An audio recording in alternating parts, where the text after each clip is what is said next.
Chapter 29. It's time. Present time. So you just left? Thomas sighed. I don't really have a choice. Bethany frowned. You could have at least left a note or something. No, I can't. The Hunters are a bunch of secretive people. Besides guild name, there's nothing else about the Hunters or anything. As far as I know, you're the only one who knows about the blessing of the hunt. Bethany was shocked. Nothing at all. Not even the Royal Archives? Thomas shook his head. All of the Hunters' info are kept in the hands of the Keepers. Keepers? Thomas nodded. There's 3 units in the hunt. The Hunters, the Healers, and the Keepers. The members of each of these units are what their name says. The Hunters form guilds and sometimes a healer or 2 will join. The Keepers are the only ones that don't join guilds. They stay in a hidden place and guard the info of the hunt. Bethany hummed. What kind of info? Thomas shrugged. All kinds of them. The history of the hunt, every info of every hunter, healer, and keepers, the usual stuffs. Bethany nodded. There was a pregnant silence before Thomas sighed. How's the pack? It's fine. Huge. Thomas chuckled. It was attacked a few days ago. Thomas snapped his head to her. What? It was taken care of. The pack received minor injuries. There wasn't any deaths. Bethany patted Thomas's shoulder when he sighed in relief. Who's the one that attacked? Bethany was silent for a while. She pondered on telling Thomas about the info of the hybrids. He did spill most of the hunter's information for her. It's only fair that she's honest to him, too. Have you heard about hybrids? Thomas frowned. He was about to speak when Shavina cut in.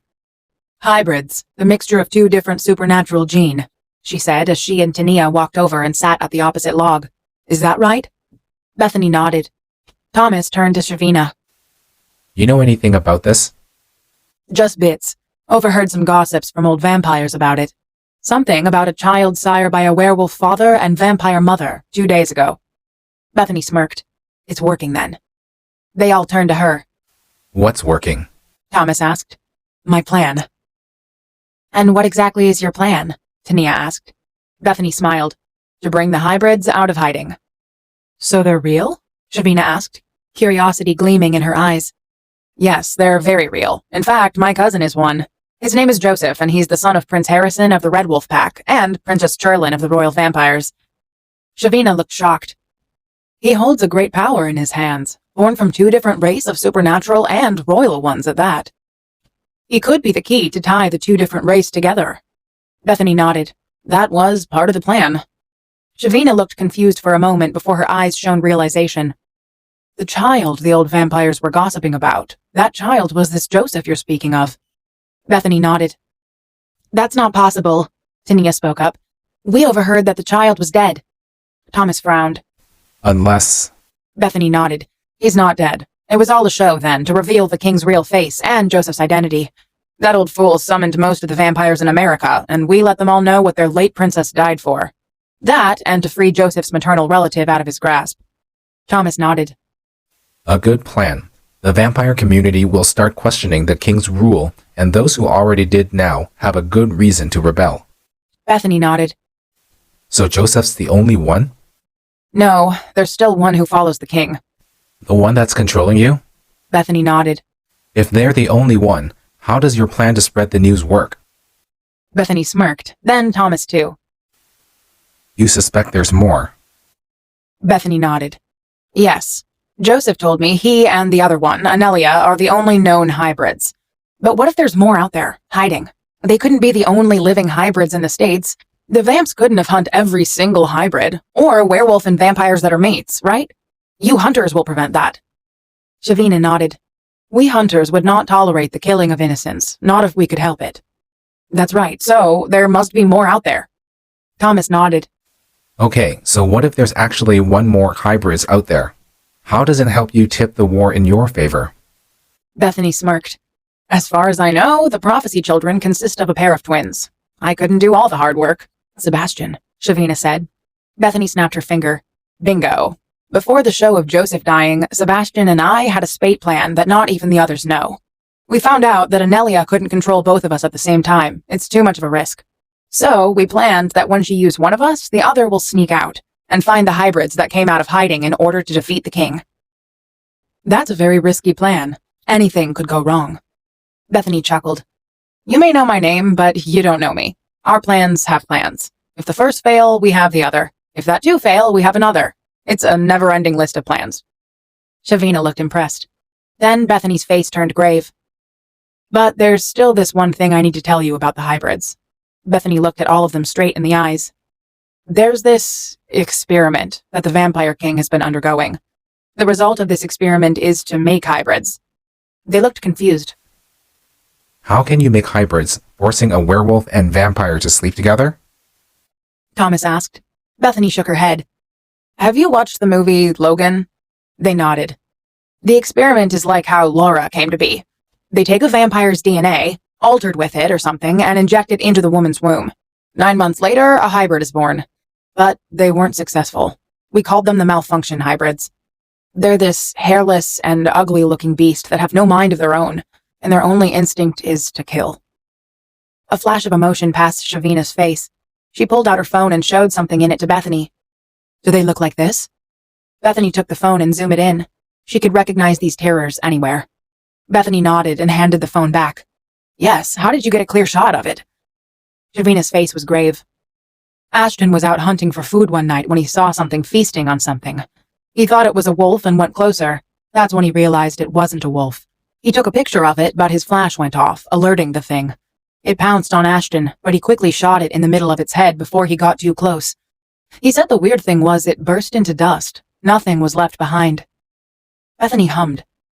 The vamps must have made it that way to not let anyone inspect them if they were ever killed. They all nodded in agreement. How many are there, these malfunction hybrids? Thomas asked as he looked at the picture. They looked dangerous. From what I have overheard, Bethany said it with a grave voice, thousands. After the discussion, Thomas and Bethany was left alone again as Shavina and Tania went to fetch their guild members. They miss you, you know, Bethany said as she inspected her katana for any damage from the fight. Thomas looked up from his grass picking. I don't know of the others, but Randolph looked so sad when he talks about you. Bethany looked at Thomas in the eye. I know he blames himself for your disappearance. He kicks himself for not being a good alpha to you and a failure as a friend. Thomas broke the eyes contact and looked at the ground guiltily. I know he tried to help, but there's nothing he could. This is the only way, to protect the pack, to protect myself. If other packs found out about me, they'll come for me and kill me. Bethany looked confused. Why would they do that? Humans are not supposed to know about our existence, let alone live with us. It's one of the 5 major law of royal pacts declared. It's considered treason to let them know about us, and the punishment is death. If the other packs found out, they'll kill and all those that tried to stop them. The pack will be considered trash and no one will acknowledge them as a pack anymore, thus rogues coming and invade. Bethany looked conflicted. That's a stupid law. Thomas chuckled. It does, but the law is what keeping us safe and alive. It keep us going. As I quote one of my favorite lines from Shadowhunters, the law is hard, but the law is the law. Well, there's that one other line too. Screw the law. Thomas laughed and Bethany joined. That's true, Thomas said after he finished laughing. Then he turned solemn again. Bethany walked towards him. I want you to promise me one thing. Thomas chuckled. Well, let's hear it first before I agree to anything. After all this is done, I want you to reconcile with the pack. Thomas looked shocked. I can't do that. Didn't you hear a word I say just now? But you're not a human, Bethany interrupted. You're a hunter now. The law does not apply to you anymore. Thomas looked down as he swallowed the lump in his throat. Bethany squat down to look at Thomas, who was sitting on the ground. They miss you. At least give them a proper goodbye this time. Your father still goes out to find his missing son. Your alpha is guilty over not being good enough. He's not my alpha anymore, Thomas mumbled. Well, your friend then. They all miss you. I just want to let you know this. Bethany sighed when she got no response. From the left, Shavina walked out with the rest of her guild. We must be going. We'll leave first, then Tania will start time again. Be ready till then, Shavina said. Bethany nodded as she stood up. Shavina walked over and gave Bethany something. Bethany took it from her and inspected the pendant with a bow and arrow. We'll help you when you need us. Call our name and we'll be there with the whole hunt. Bethany looked up in appreciation. Thank you. Shavina smiled. Anything to end his reign. Bethany nodded and smiled back. They shook hands and the rest of the guild came over and introduced themselves. First was a man with brown hair and brown eyes who looked about in his mid-late 20s. Hi, Princess. I'm Ashton. Pleasure. Then next was a woman who had the same look as Ashton but more feminine and black hair and hazel eyes. She looked younger, maybe in her early mid-20s. Irene said with a smile. Bethany. Then lastly was an Asian man that looked like he was in his late 20s with amber eyes. Mark. He said with a nod. Bethany nodded back. Bethany. All right, now the introduction's done, we have to get going. We have another mission to attend, Shavina said. They all bid Bethany farewell and walked to Shavina. Bethany grabbed Thomas's arm before he left. At least consider my promise. Thomas looked conflicted. I'll think about it. Bethany nodded and smiled. That's all I ask. Thomas smiled before joining his guild. They held hands, then Mark's tattoo around his neck glowed red and they were gone.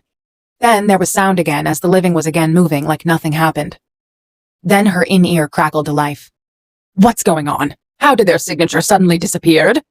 Anelia's voice roared. I don't know, Master, Bethany said in a monotone voice. I was fighting one of them when they just suddenly disappeared. They must have used their blessing then. Bethany frowned. How did they know about the blessing? It's fine. Get back here. Then the in-ear went silent.